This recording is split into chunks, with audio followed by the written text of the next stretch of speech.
Assalamualaikum warahmatullahi wabarakatuh.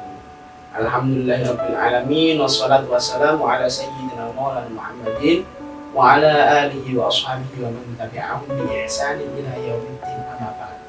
Sahabat kurma yang dirahmati Allah Subhanahu wa taala, alhamdulillahirabbil alamin, marilah sama-sama kita senantiasa bertahmid, mengucapkan hamdalah atas berkat karunia dan nikmat dari Allah Subhanahu wa taala.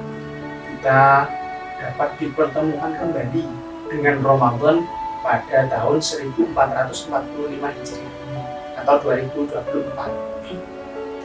Kesempatan yang luar biasa istimewa. Kita dipertemukan dengan bulan di mana satu amal itu dilipat gandakan sampai berpuluh-puluh kelipatan. Itu istimewa. Marilah kita manfaatkan dengan sebaik-baiknya. Sahabat kurma yang dirahmati Allah Subhanahu wa taala, ada satu fenomena menarik yang lazim terjadi di setiap maghrib di bulan Ramadan. Nah, apa fenomena tersebut? Adalah banyak orang yang kalap saat berbuka puasa. Maksudnya kalap itu bagaimana? Jadi makan dan minum itu banyak sekali, mulai dari camilan, kemudian makanan utama, kemudian dessert, kemudian minuman, itu banyak sekali. Mungkin setelah menganggap perutnya itu kosong, tidak terisi apapun selama 24 jam, dia bisa balas dendam di saat Anda makan tersebut, sehingga nanti apa yang dimakan itu sangat berlebihan. Apakah hal tersebut baik? Tentunya tidak. Dari kacamata kedokteran tidak baik, mungkin dari kacamata hadis, dari pengajaran Nabi, kita lihat kesesuaian atau tidak, itu juga tidak sesuai. Kalau tidak sesuai ya tidak baik. Lalu yang baik bagaimana? Nah, Kanjeng Nabi ternyata ribuan tahun yang lalu Kanjeng Nabi sudah memberikan tips untuk memakan atau meminum minuman yang baik. Pasti kadarnya, kadar dari makan dan minum yang baik itu ternyata Nabi sudah memberikan tips kepada kita. Nabi pernah mengutip, ini dikutip di beberapa kitab, banyak sekali kitab yang mengutip pentingnya Kanjeng Nabi berikut, ma mala abnu adam wa syarram bil batin. Kanjeng Nabi mengawali pengertian beliau dengan menyatakan bahwa tidak ada seorang pun yang mengisi satu wadah hingga penuh kecuali mengisi perutnya hingga penuh. Jadi saya mengisi ember hingga penuh itu tidak apa-apa. Kemudian kalau saya mengisi perut saya hingga penuh, makan minum hingga penuh, nah itu berjilek.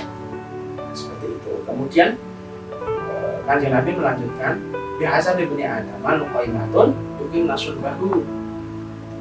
Kadar yang baik untuk makan minum itu adalah sekadar bisa memberikan kita tenaga untuk beraktivitas. Biasa luqaimatun yuqim nasul bahu. Beberapa suapan-suapan kecil yang bisa memberikan dia tenaga. Yuqim nasul bahu itu bahasa kiasan. Cara Jawa ini ndedekno tulang punggung, bisa menegakkan tulangnya. Itu maksudnya bisa memberikan tenaga kita untuk beraktivitas. Biasa dengan kajian kalau sudah dibahas. Spesifiknya lagi bagaimana? Fa'in kana la mahalata fa thuluthun li syarabi wa thuluthun li ta'ami wa thuluthun li nafasi. Nek pancen wajib makan, nek utawa pancen nek wis wayahe buka. Jika sudah saatnya berbuka, maka makanlah dan minumlah kadarnya seperti ini. Sepertiga untuk makanan, sepertiga untuk minuman, dan sepertiga untuk nafas. Nah, jadi nggak usah banyak-banyak, sepertiga saja. Nah, yang bisa menentukan itu siapa? Ya diri kita sendiri. Oh, ini kira-kira udah cukup nih makanan yang tak makan nih.